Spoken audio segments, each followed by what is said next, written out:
Hello po, magandang umaga po sa bawat isa. Good morning. Okay lang po ba kayo? Amen. Tayo po ay tumayo pong lahat and then we will going to continue our series. We are talking about the Holy Spirit. Sana naman this week you obey the voice of the Holy Spirit, yung direction niya sa ating buhay, yung conviction niya. And let's open our Bible to the book of John. The book of John. Sa book of John po, John chapter 14, 15, and 16, ito po yung time ng Panginoong Jesus is telling to the disciples na ang banal na Espiritu po ay darating. Basahin po natin yung John chapter 16. Start tayo sa verse 7. Nandiyan na po ba kayo? John chapter 16, verse 7. Ang Panginoon ang nagsasalita po dito. And then sabi po niya, "Nevertheless, I, Jesus Christ, tell you the truth.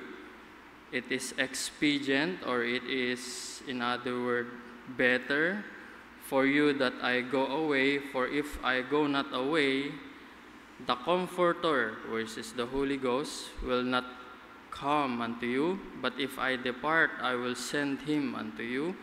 And when he is come, he will reprove or convict the world of sin and of righteousness and of judgment. Of sin, because they believe not on me. Of righteousness, because I go to my Father, and ye see me no more. Of judgment, because the prince of this world is judged. I have yet many things to say unto you, but ye cannot bear them now." Verse 13, "Howbeit, when he, the Spirit of truth, is come, he will guide you into all truth, for he shall not speak of himself, but whatsoever he shall hear, that shall he speak, and he will shew you things to come." Verse 14, "He shall glorify me, saith the Lord Jesus Christ, for he shall receive of mine, and shall shew it unto you. All things that the Father hath are mine, therefore saith I, that he shall take of mine, and shall shew it unto you." Tayo po ay sumaglit sa panalangin. Our gracious loving Father, muli Panginoon, kami po ay nagpapasalamat throughout the week, Panginoon, ay muli ang iyong banal na Espiritu ay ginabayan po kami sa aming pong mga ginagawa, sa trabaho man yan, sa bahay, at sa lahat po ng nasaan po kaming lugar. Maraming salamat po, Panginoon, na nandyan po lagi ang iyong banal na Espiritu na nag-guide po sa amin, nagtuturo sa amin ng mga bagay na kanais-nais at magbigay ng glory po sa inyo. Dalangin po namin, Panginoon, sa aming pag-aaral this morning, na kayo po muli, Panginoon, through your Holy Spirit, na magbigay ng understanding po sa amin. We can see, Lord, the work of the Holy Spirit and His deity, Panginoon. At dalangin po namin, Panginoon, na sa aming pag-aaral, bigyan niyo po muli kami ng dunong. Dalangin po namin na bigyan niyo po muli kami, Panginoon, ng tamang puso, pag-iisip, sa aming pag-worship, sa aming pag-aaral po sa inyo. Tawarin niyo rin po kami, Panginoon, sa mga pagkukulang na nagawa po namin at kasalanan. Ito lahat aming dinadalangin sa pangalan ni Jesus. Amen. Okay po, you may be seated. You may be seated. Last week, we talked about the deity of the Holy Spirit. Konting review lang po tayo. We can see here that the Holy Spirit is divine because the Bible said so. Ang banal na Espiritu po ay tinawag na Diyos, tinawag din po siyang Panginoon. Sa Acts chapter 5, this is the time when Sapphira and Ananias, it was mentioned there that they lie to the Holy Ghost, and in verse 4, they lie to not only they lie to men, but also they lie to God. So here we can see here that the Holy Spirit was mentioned, that He was called God. as well as in Isaiah chapter 6 verse 9, we can see here that Isaiah saw the Lord when King Uzziah died. The Lord is sitting upon His throne, high and lifted up. Yun po yung nakita ni Isaiah, and we know that the Lord, even though the king is absent, nandun pa rin ang Panginoon, that He is sitting on the throne, high and lifted up. And in the book of Acts, makikita po natin dito that Isaiah, Acts chapter 28 verse 25, was talking to the Holy Spirit. It was mentioned the Holy Spirit there. So dito, kung titingnan po natin, the Holy Spirit was talking to Isaiah in the behalf of Isaiah to the people of Israel. So yun din po yung nakita po niya doon, ang ating Panginoon in John chapter 12 verse 35 to 41. How is that so? Because we do believe that in the Godhead there is three persons, the Father, the Son, and the Holy Spirit, and these three are one. Okay, in Jeremiah chapter 31 as well, verse 31 to 34, when the Lord promised a new covenant, we can see in Hebrews chapter 10 verse 15 that it was mentioned the Holy Spirit is also the one who is telling this covenant. As well as the Lord Jesus Christ, we know that the Lord Jesus Christ is the one who died for this testament na para ma-establish ang Panginoong Jesus ang namatay po dyan. And we can see here yung work ng Trinity, at makikita po natin yung oneness po nila doon. Okay? In the Godhead, there are three persons, the Father, the Holy Spirit, and the Son. And also we mention two attributes of greatness ng Panginoon. That's why we know that they are one, and we know that they are sharing attributes, and these three are equal. Last week na banggit po natin yung omniscience. We know that the Holy Spirit knows all things. In 1 Corinthians chapter 2 verse 10 to 11, di ba? Sabi po doon that the Holy Spirit searcheth all things, yea, the deep things about God.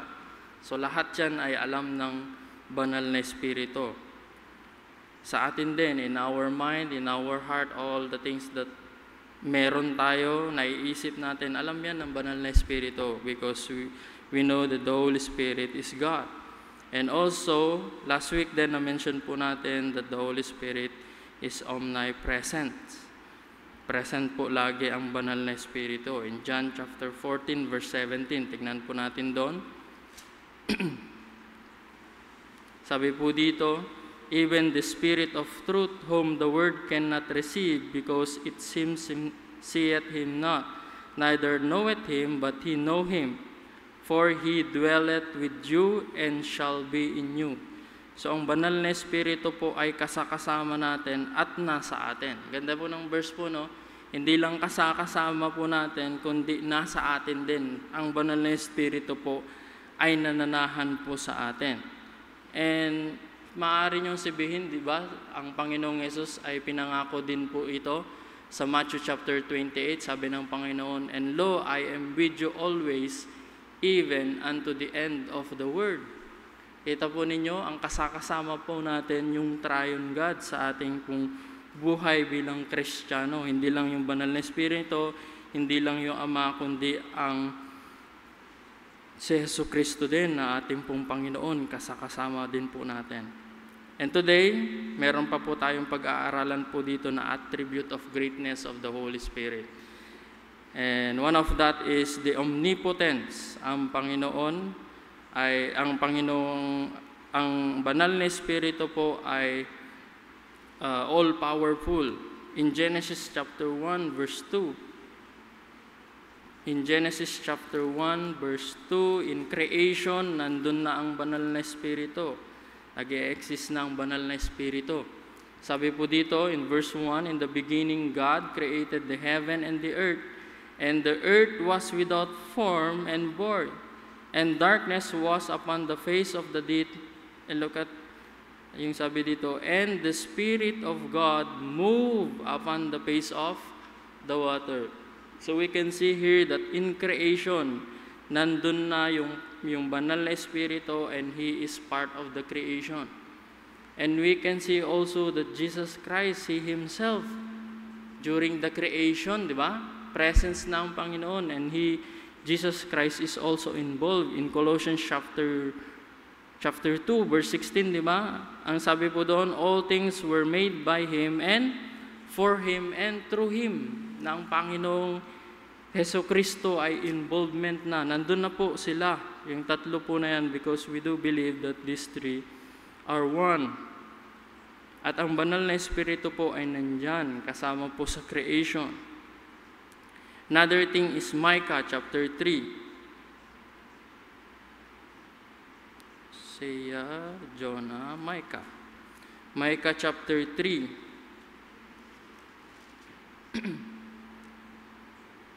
Verse 8, sabi po dito, but truly, I am full of power, referring po kay Micah po dyan, by the Spirit of the Lord, and of judgment and of might, to declare unto Jacob his transgression, and to Israel his sin.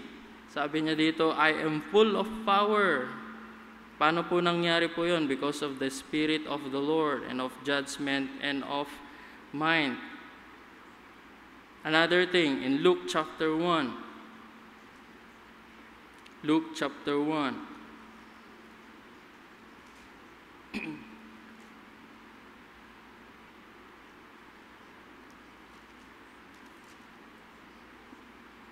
Ito po yung nag-visit yung angel kay Mary.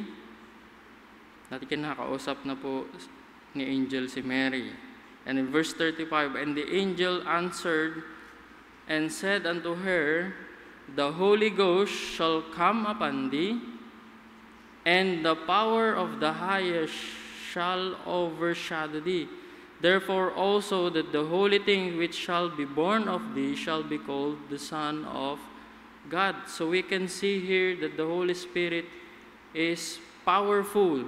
Nabanggit po niya dito, the power of the highest shall overshadow thee. Ang banal na Espiritu po ay makapangyarihan, at siya po yung dahilan kung bakit si Mary po ay nabuntis. Pinagbuntis po niya ang ating pong Panginoong Yesus. And also the work of the Holy Spirit, dahil po sa kanyang kapangyarihan. This is the power of the highest, na kung saan si Jesus Christ ay na-inherit lamang po niya yung flesh and also the blood. Jesus Christ did not inherit the sinful nature of man, and that is the power of the Holy Spirit. Another thing, in Romans chapter 15, Romans 15.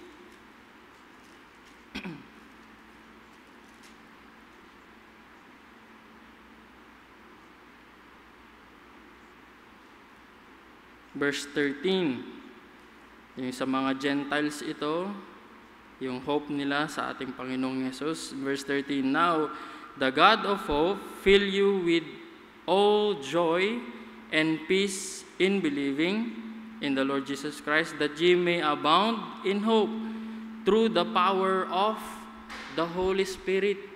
Yung hope po na meron po tayo sa ating pong Panginoon, yan ang work po yan ng kapangyarihan po ng banal na Espiritu. Meron pong tayong hope sa ating pong Panginoong Yesus. Because kung sarili po natin yung titingnan po natin in our salvation, wala po tayong hope. Wala po tayong pag-asa. Because we are all sinners before God, and we are hopeless. We will go to hell because of our sin. However, binigay po niya ang kanyang bugtong na anak na namatay para po sa atin, and He died for our sin.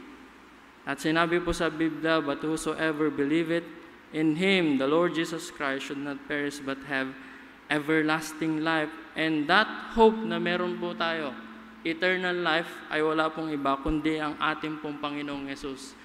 We have that hope that one day even we will die, tayo po ay bubuhayin po muli ng Panginoon. That po yung hope po natin.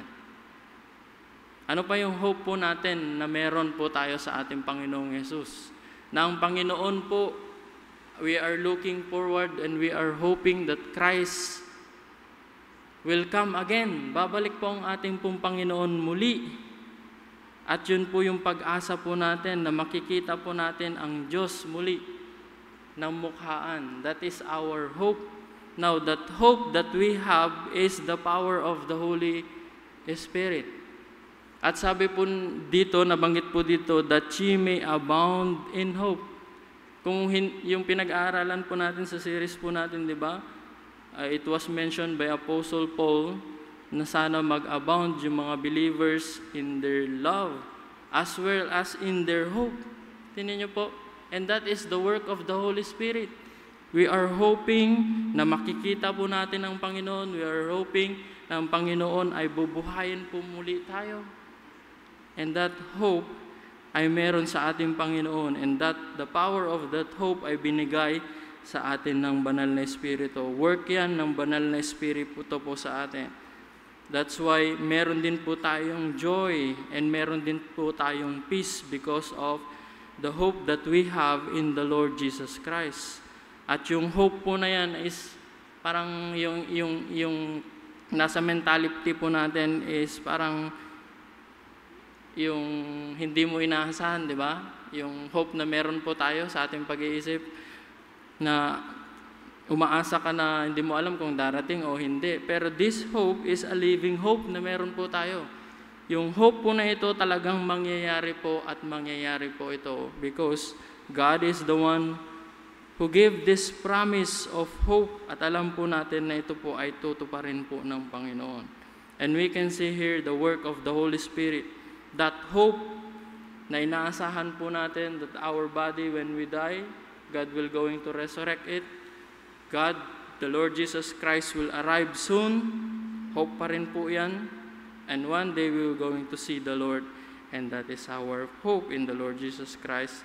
And that hope is because of the power of the Holy Spirit.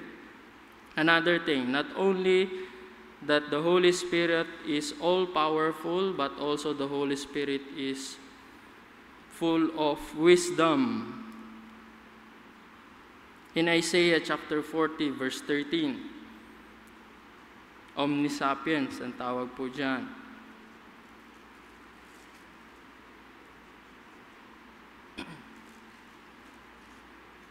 Isaiah 40, verse 13. In verse 12, referring sa yung greatness ng Panginoon dito sa chapter 40, and in creation ito sa verse 12. Basahan po natin yung verse 12 hanggang verse 14. Sabi po dito, who had measured the water in the hollow of his hand, and made out heaven with a span, and comprehended the dust of the earth in a measure, and weighed the mountain in scale, and the hills in his balance, who had directed the Spirit of the Lord, O being the counselor hath taught him, with whom took he counsel, and who instructed him, and taught him in the path of judgment, and taught him knowledge, and shewed to him the way of understanding. So we can see here dito mga kapatid, wala ang makakapagbigay ng direksyon kung ano yung dapat direksyonin ng Banal na Espiritu. Wala pong magbibigay ng counsel. Wala pong magtuturo sa Banal na Espiritu. Wala pong mag-i-instruct sa Kanya. Wala magpapakita sa Kanya kung ano yung dapat niyang gawin. Why? Because we know that the Holy Spirit is full of wisdom. Kaya nga, He knows all things, di ba? He searcheth all things. Even the deep things of God. Another thing, omniscience, omnipresence, omnipotence, omnisapience, and perfect holiness in Luke chapter 11.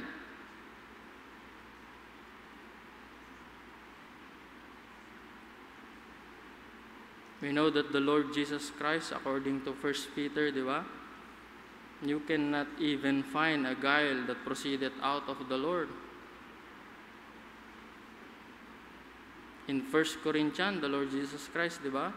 He knew no sin.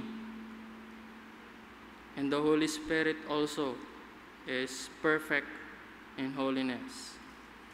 Luke chapter 11. The context here is about prayer. Ba, ang Panginoon, nais ng Panginoon na manalangin po tayo sa Kanya. And start po tayo sa verse 9 na lang. At least para makita po natin yung comparison po dito. And I say unto you, ask and it shall be given you. Seek and you shall find. Knock and it shall be open unto you. Sabi ng Panginoon. For everyone that asketh, receiveth. And he that seeketh, findeth. And to him that knocketh, it shall be opened.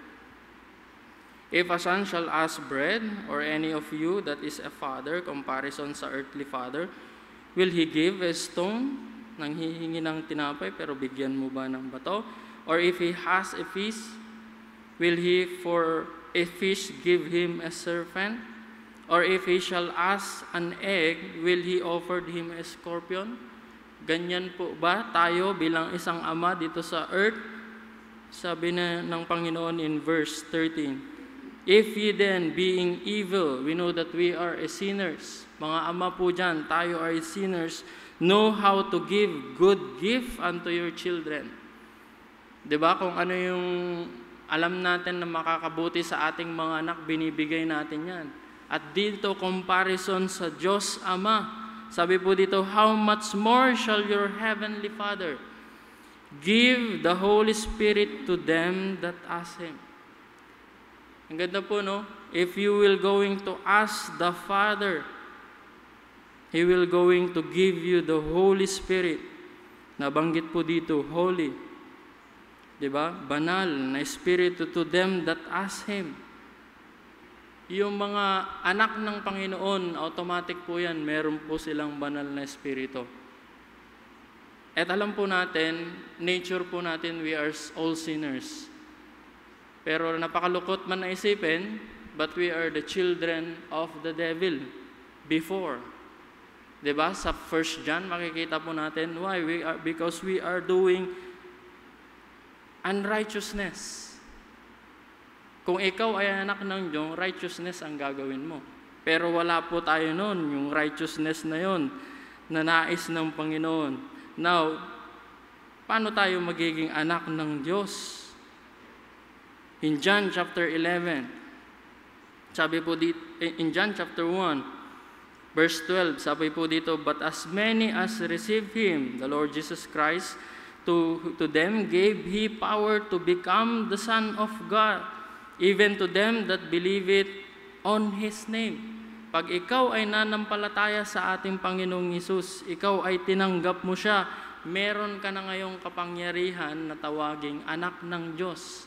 Now, being the Son of God, according here in Luke chapter 11, God will going to give us the Holy Spirit through the Lord Jesus Christ. Ang ganda ng work ng tatlo, no? You believe in the Lord Jesus Christ and the Father, dahil ikaw na ay anak niya, the Holy Spirit will be given unto you. And we know that the Holy Spirit is perfect in holiness because in Ephesians chapter 4, we can see there that the Holy Spirit was grieved every time that we sin.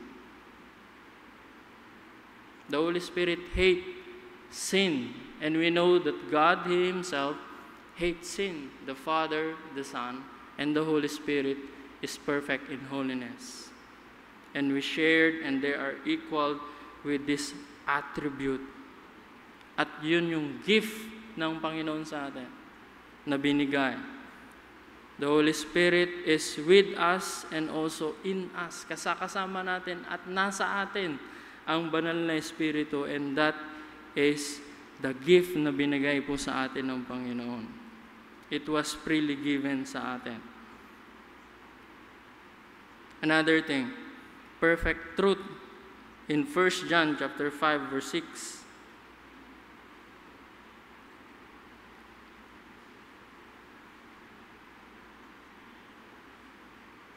Diba sa John chapter 1? The Lord Jesus Christ and the Word become flesh and dwelt among us, full of grace and of truth. Dito naman sa banal na Espiritu, 1 John chapter 5, verse 6. Sabi po dito, "This is He that came by the water and blood, even Jesus Christ, not by water only, but by water and blood. And it is the Spirit that beareth witness, because the Spirit is truth." In John chapter 4, verse 14, verse 17, di ba? The Spirit of truth, it was mentioned there. Another thing, attribute, eternality. Genesis chapter 1, verse 2, yung binasa po natin kanina, that the Holy Spirit was moved upon the face of the water during the creation. Bago pa ang creation, nandun na ang banal na Espiritu. In Hebrews chapter 9, verse 14,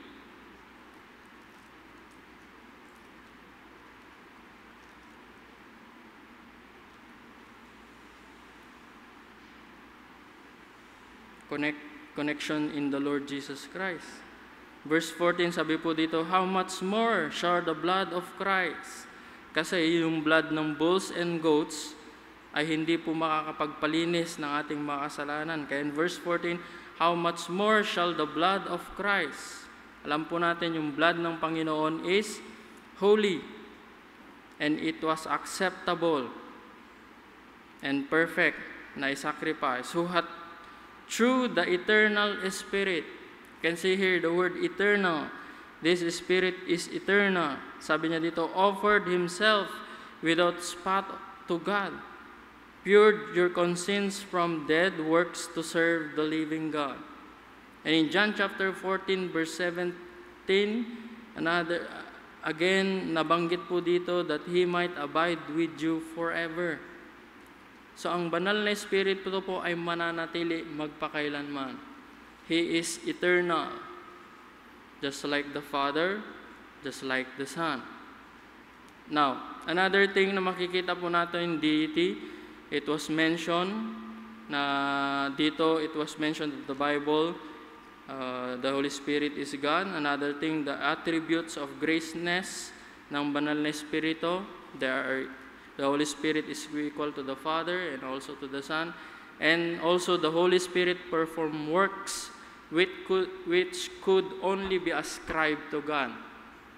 O maaaring sabihin, pwede natin sabihin ito, supernatural works. Kung tao lang hindi kaya itong mga works na ito. Unang-una, in creation. The Holy Spirit is responsible for creation. In Genesis chapter 1 verse 2, di ba? Yung nabasa po natin doon, yung universe, yung creation ng earth, nandun na ang banal na Espiritu. In Job 33, tingnan niyo po naman.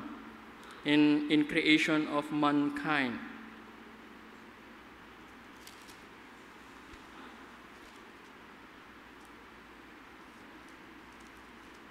Job 33. Ito po yung time na isa sa mga kaibigan po ni Job is si Elihu, at siya po yung nagsasalita po dito. In verse 33, verse 1 na lang po tayo until verse 4. Sabi dito, "Wherefore, Job, I, Elihu, pray thee, hear my speeches and hearken to all my words. Behold, now I have opened my mouth. My tongue hath spoken in my mouth.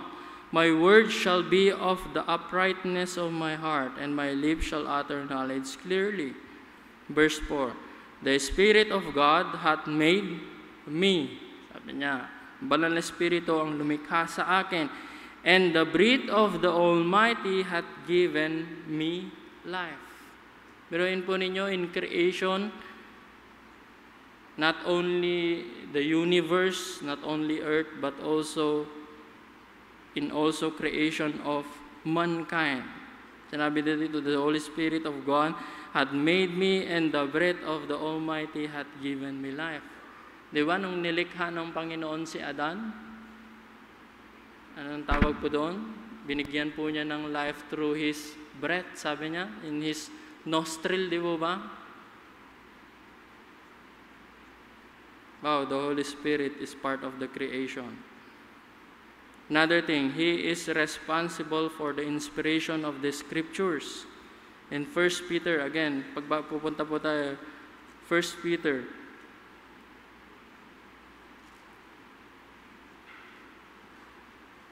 Second Peter, sorry.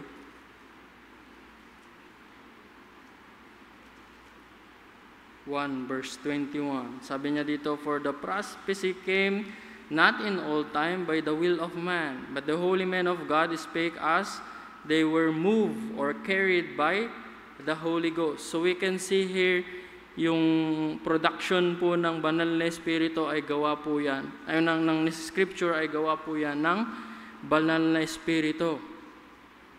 And He uses men, not only an ordinary man, but it was mentioned here, they are holy men. Another thing, He performs undeniable miracles. Let us go to Luke again, in Luke chapter 1.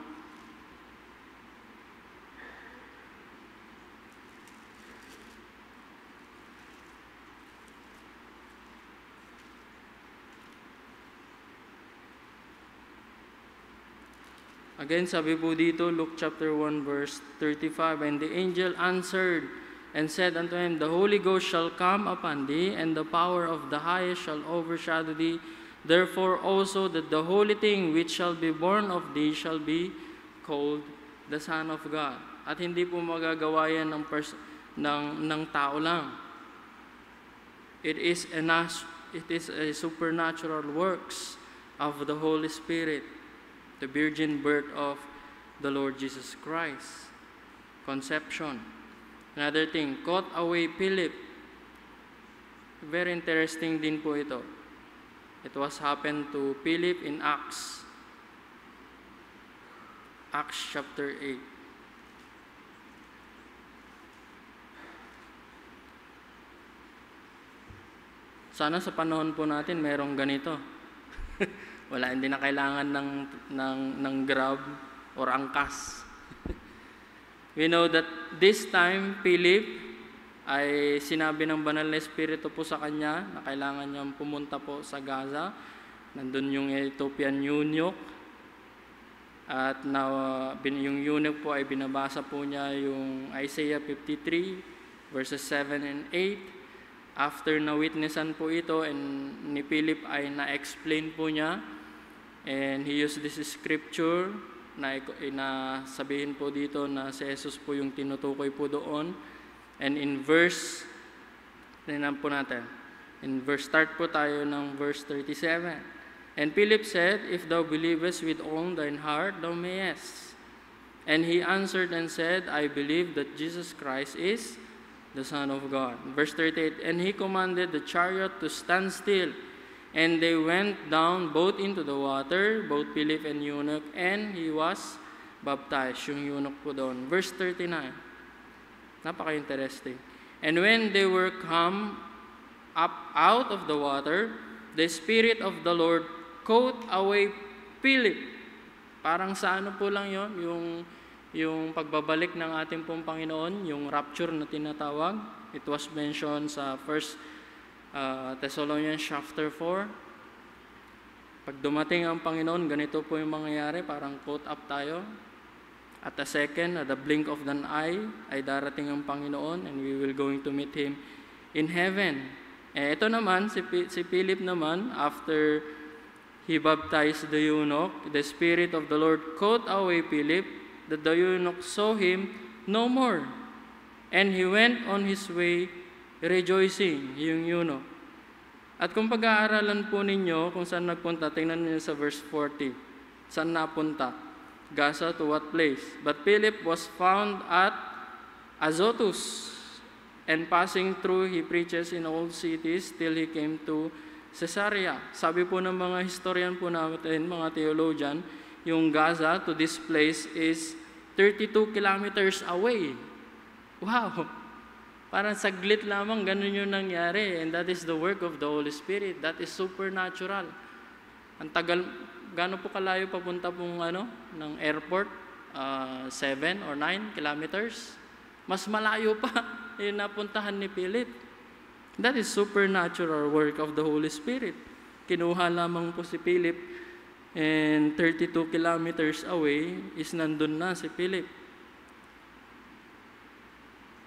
At sabi po ng mga theologians, in the future, that will going to happen in the believers. Millennial kingdom, if we have a glorified body, just like the Lord Jesus Christ, di po ba?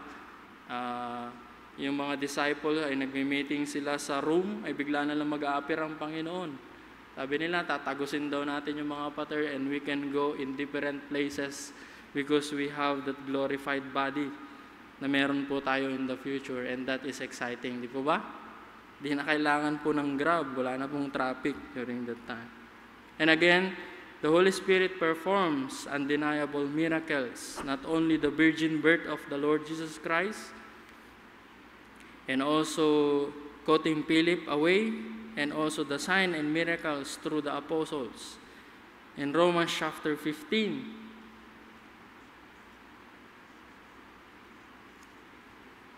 verse 19. Sabi dito, through mighty signs and wonders, by the power of the Spirit of God, so that from Jerusalem and round about unto Illyricum, I have fully preached the gospel of Christ. Mighty signs and wonders. Alam po natin na marami pong nagawa po si Apostle Paul na kamangha-mangha po, and that is the work of the Holy Spirit. Binigyan niya po ng credit po dito ni Apostle Paul. Another thing, he reveals prophecy in Acts chapter 2. Acts chapter 2.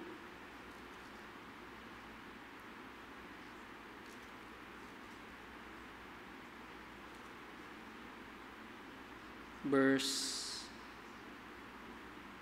17 and 18. Sabi po dito, and it shall come to pass into the last days, saith God, I will pour out my spirit upon all flesh, and your sons and your daughters shall prophesy, and your young men shall see vision, and your old men shall dream dreams. And on my servant and on my handmaidens I will pour out in those days of my spirit, and they shall prophesy. Ito po yung sabi po ng Panginoon. And sa Old Testament, makikita po natin yan sa Isaiah, sa Ezekiel, sa Joel, and Zechariah. The Holy Spirit ay ipupoured ng Panginoon. At dito makikita po natin, ibibigay ng Panginoon ng banal na Espiritu, and they will going to prophesy for the Lord. Again, the Holy Spirit works in creation, in inspiring the Word of God, inspiration of the Scripture. He performs undeniable miracles, and also He convicts men of sin, righteousness, and of judgment. Pag-aaralan na lang po natin yan in the future. He convicts, nandyan yung, that's why every time we as Christian, meron po tayong nagawang kasalanan, we recognize that as sin. Because that is the conviction of the Holy Spirit. Alam na po natin yung tama sa mali. Okay? That is the work of the Holy Spirit. Another thing, He regenerates. I give you a little short lang dito, pero in the future pag-aalalan po natin. When we say regenerates, parang He gave it as life. Parang same word po nito is yung quicken, or in other words, yung quicken is made us alive. Why? Because we sin. Sabi po dito sa Biblia, we are dead in our trespasses and also in our sin. Diba? Sa Ephesians chapter 2, verse 1. However, when we put the Lord Jesus Christ, our faith in the Lord Jesus Christ, the Holy Spirit at the same time works, and He gave it us life. Binibigyan po tayo ng buhay na espiritu ng Panginoon, buhay na kaluluwa, dahil po tayo po ay patay sa ating mga kasalanan. That's why in Ephesians chapter 2, di po ba, makikita po natin that He quickened us that we are dead in trespasses and sin. Tayo po ay binuhay magmuli. And if you will going to read that passage, we can see there that the grace of God through faith in the Lord Jesus Christ.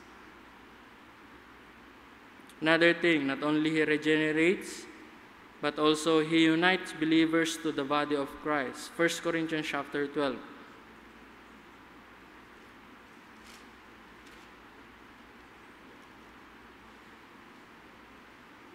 We are many members, di po ba? Marami tayo, pero we are united. At yung unity na yon, we are become one because of the Holy Spirit. In verse 13, sabi po dito, verse 12, for as the body is one and hath many members, and all the members of that one body, being many, are one body, so also is Christ. Tayo po ay iisa, tayo po ay katawan ni Kristo. Kahit tayo po ay marami, tayo po ay iisa. In verse 13, for by one Spirit are we all baptized into one body, whether we be Jews or Gentiles, whether we be bound or free, and have been all made to drink into one Spirit. Tayo po ay isa, mga kapatid, kahit Ilocano, Visayas ka man o taga Mindanao, taga ibang bansa.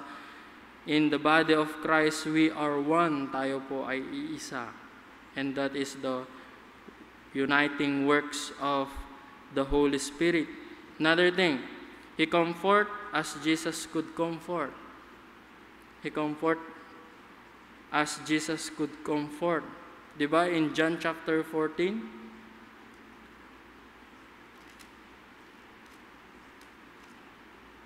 Sinasabi na ng Panginoon ay mamamatay siya at aalis siya.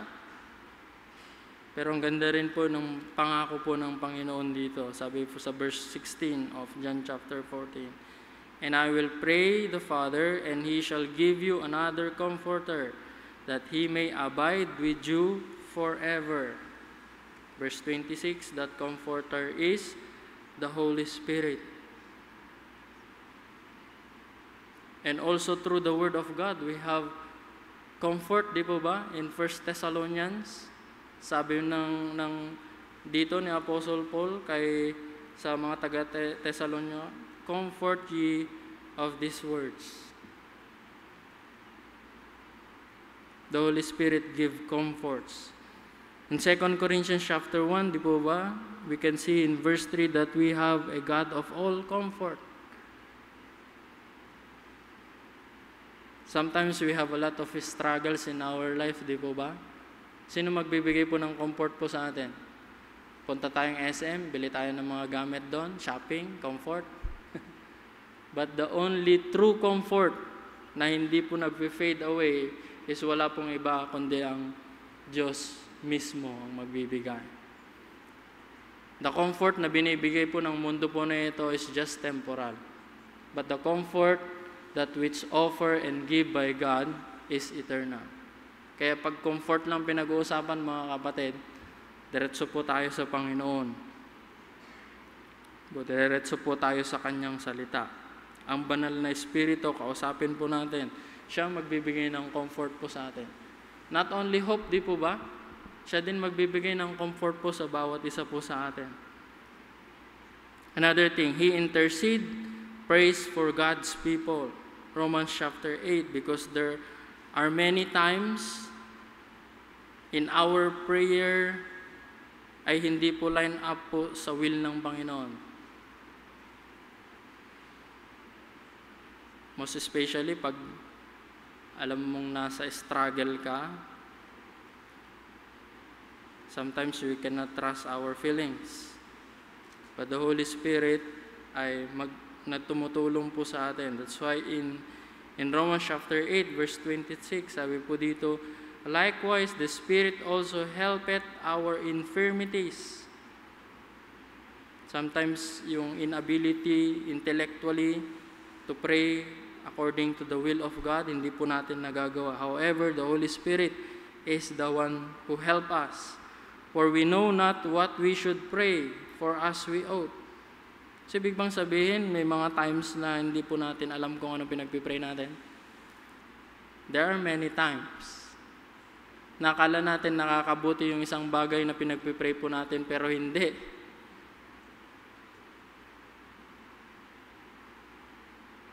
Sabi po niya dito, "For we know not what we should pray for us we ought, but the Spirit itself make a intercession for us with groaning which we cannot be uttered." Kung hindi po natin nasasabi kung minsan, ang banal na Espiritu na po nagsasabi in prayers in our behalf. That's why there are many times na nagpe-pray tayo, sometimes we cannot utter words, di po ba? But the Holy Spirit is the one who helps us. In verse 27, "And he that searches the hearts knoweth what is in the mind of the Spirit, because he maketh intercession for the saints." Ganda po yung sinabi po dito, according to the will of God. Intellectually, in utterance, hindi po linya sa will ng Panginoon. And because of the work of the Holy Spirit, malilinya po yan sa will ng Panginoon because of His supernatural works ng banal na Espiritu po sa atin. Another thing, He sanctifies the yielded child of God. Another thing, He impart life. That's why even in resurrection, meron po yan. Sa ating pong Panginoon, di ba? Merong part ng the Father mentioned na siya yung nag-resurrect sa ating Panginoong Jesus. It was mentioned din, the Holy Spirit resurrected the Lord Jesus Christ. However, the Lord Jesus Christ, He Himself, sabi niya, no one can take my life. I will just going to lay it and I can take it again. Take it back, sabi ng Panginoong Jesus. Another thing, Who commands and forbids. We can see here the supernatural works of the Holy Spirit. In Acts chapter 8, verse 29, yung Ethiopian eunuch kay Philip, di ba? He asked Philip to go near to that Ethiopian eunuch. In chapter 11 of the book of Acts, yung si Peter naman at saka kay Cornelius, that is the work of the Holy Spirit, na inayaan niya si Peter na pumunta sa bahay ni Cornelius to witness the gospel, and the household of Cornelius was saved. In chapter 13, verse 2 din, yung sabi ng banal na Espiritu, "Separate me, Barnabas and Paul, for the work na hinahanda ng Panginoon." Mission nila. Another thing, He seals the believers. He seals the believers in Ephesians.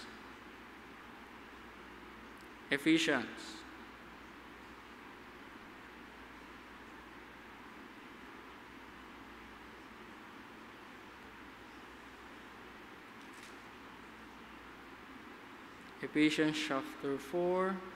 Kaya meron po tayong security ng ating pong salvation because of the Holy Spirit that He seals us. Ephesians chapter 4, verse 30. Sabi po dito, "And grieve not the Holy Spirit of God, whereby ye are sealed unto the day of redemption." Kaya yung salvation po natin ay hindi po nawawala because the Holy Spirit ay nandun po. He sealed us.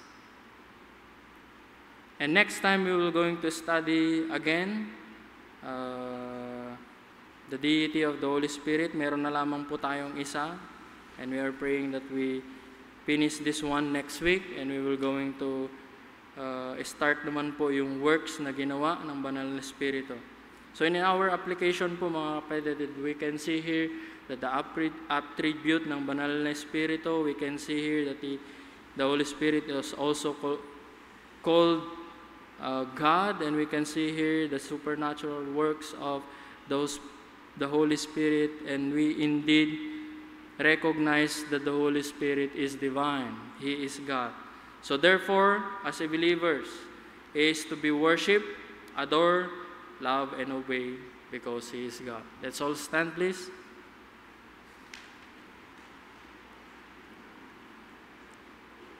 Let's pray. Mapagpala, dakilamin ng aming Diyos, muli Panginoon, maraming salamat sa pagbibigay po sa amin ng banal na Espiritu sa pamamagitan po ng pananampalataya kay Jesucristo.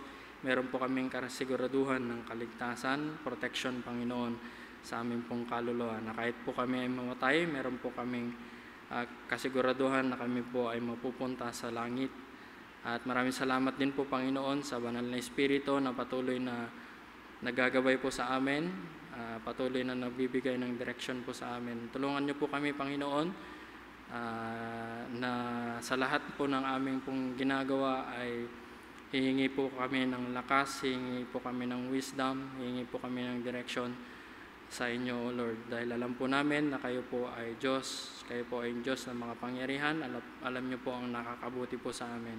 Maraming salamat, Lord. I-bless our worship service then, the preaching of Thy Word and the singing of the choir and also the singing of the songs that we will going to render to you, Lord. Thank you, Lord. In Jesus' name we pray. Amen. Okay po. Maraming salamat po.